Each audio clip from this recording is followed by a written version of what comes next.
LJ Reyes, may ibinuking kay Paolo Avellino at Kim Chu. Payag nga bang stepmom si Kim?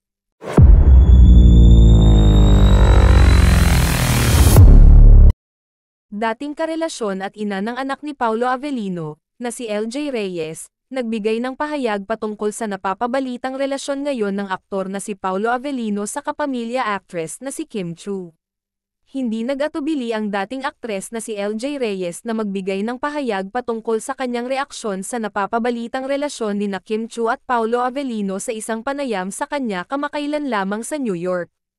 Hindi naman umano lingid sa kaalaman ni LJ Reyes ang mga bali-balitang nagkakamabutihan na ngayon ang ama ng kanyang panganay na anak at ang aktres na si Kim Chu. Inilahad umano ni LJ Reyes na nakarating sa kanya ang bali-balitang nagdi-date na ngayon ang dalawang kapamilya stars at nagkakamabutihan na. Ayon kay LJ Reyes, masaya siya sa mga nakakamit na achievements ngayon ni Paolo Avellino. Isiniwalat din umano ni LJ Reyes kung gaano ka-good provider si Paolo Avellino sa kanilang anak na si Aki.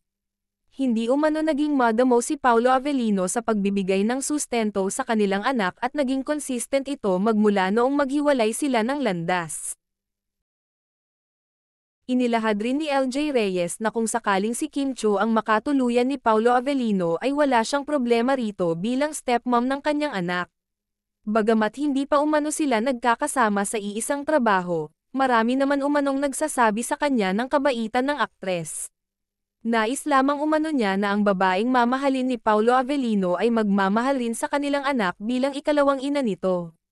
Ipinahayag din ni LJ Reyes na super todo niya ang kasiyahan ng aktor dahil tulad niya, deserve din itong makatagpo ng babaeng mamahalin at magmamahal sa kanya. Sa kabilang banda, marami naman sa mga tagahanga ni Kim Chu at Paolo Avellino ang natuwa sa ibinahaging ito ni LJ Reyes dahil talagang walang nang makakapigil sa pag-usbong ng pag-ibig ni Paolo Avellino at Kim Chu.